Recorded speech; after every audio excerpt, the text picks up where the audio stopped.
Karibuni wapenzi watazamaji wetu, tuendelee kuangazia tetesi za soka na tetesi za usajili zilizojili barani Ulaya, ikiwa leo ni Disemba 3, 2025.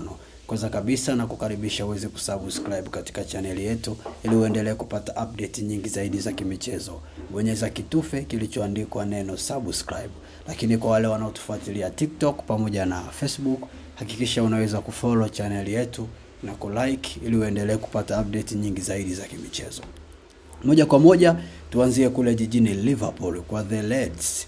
Klabu ya Saudi Arabia ya Al Hilal iko tayari kumtoa Mohamed Salah Liverpool. Mohamed Salah mwenye umri wa miaka 33 kwa sasa amekuwa na hali ya majibizano na klabu yake ya Liverpool mara baada ya kuanza kumkalisha benchi. Kitendo hilo alijamfurahisha kabisa Mohamed Salah, licha ya kwamba Liverpool walikuwa wamembakiza mchezaji huyo kwa kumpa mkataba na mshahara mnono, lakini baadhi ya washauri walishauri kwamba Salah awekwe benchi. Hiyo ni kutokana na matokeo mabovu ambayo Liverpool walikuwa wakiyapata na walikuwa wakimtumia Salah kama mshambuliaji wao mtegemezi, lakini kwa sasa anasugua benchi, na hivyo Salah ameonekana kabisa naye pia hajapenda hili tendo, na ndio maana klabu ya Al Hilal ya kule Saudi Arabia iko tayari kutoa ofa mwezi Januari kwa ajili ya kumpata Salah.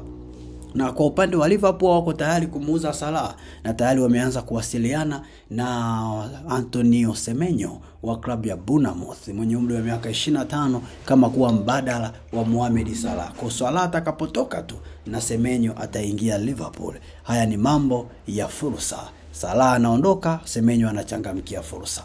Kwingineko, klabu ya Tottenham Hotspur wanafuatilia hali ya mkataba wa mshambuliaji wa Crystal Palace Gianfilippo Mateta mwenye umri wa miaka 28. Football Insider wanaripoti kwamba Tottenham wako tayari kutoa kitita cha pesa chochote kitakachotajwa kwa ajili ya kumpata Philippe Mateta ili kuendelea kuimarisha safu yao ya ushambuliaji.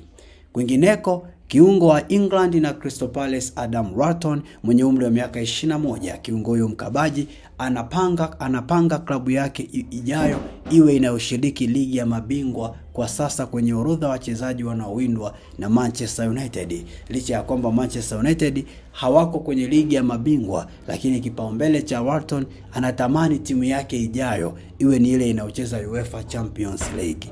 Na Manchester United kwa sasa haichezi UEFA kama tunavyojua. Je, kama Manchester wakipeleka ofa atakubali kujiunga nao?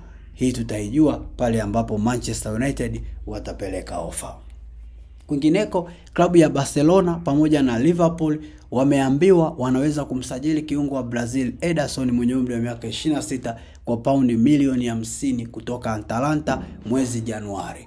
Liverpool pamoja na Barcelona wamekuwa wakionyesha nia ya kumpata Ederson, lakini Atalanta wamesema timu yoyote ile wako tayari kumuuza Ederson, iwe ni Liverpool iwe ni Barcelona, lakini sharti ni kwamba kitita cha paundi milioni 50 kiwe kimezingatiwa mezani.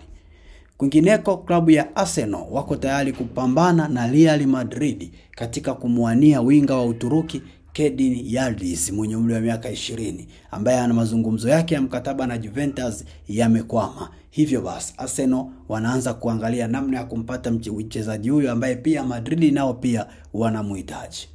Tukimalizia na kule Manchester United ambapo klabu ya AS Roma ya kule Serie A Italy wanaongoza mbio za kumsajili mshambuliaji wa Uholanzi anayekipiga klabu ya Manchester United Joshua Zirkzee mwenye umri wa miaka 24. Licha ya kwamba Manchester United wameiambia wazi klabu hiyo ya AS Roma kwamba kama hawatopeleka pesa za kumchukua moja kwa moja hawatompata Joshua Zirkzee. Manchester wao nia yao si kumtoa kwa mkopo, bali ni kumuuza moja kwa moja, na ni mkakati wao kumuuza mapema katika dirisha la Januari, mapema tu mwanzoni, ili wapate pesa ambayo itawasaidia kupata mchezaji mwingine kwa haraka ili kuendelea kuimarisha timu yao.